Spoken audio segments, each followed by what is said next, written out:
You ask Tiger to solve. This deals with linear equations with one unknown.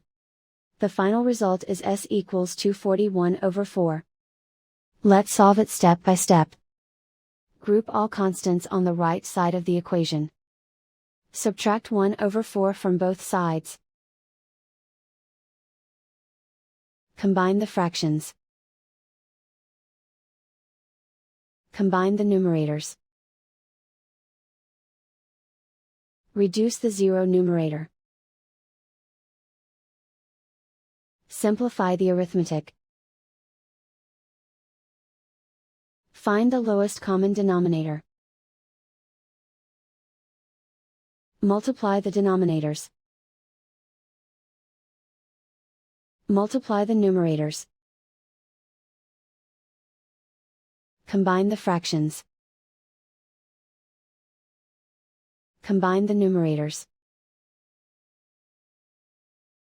And so the final result is s equals 241/4.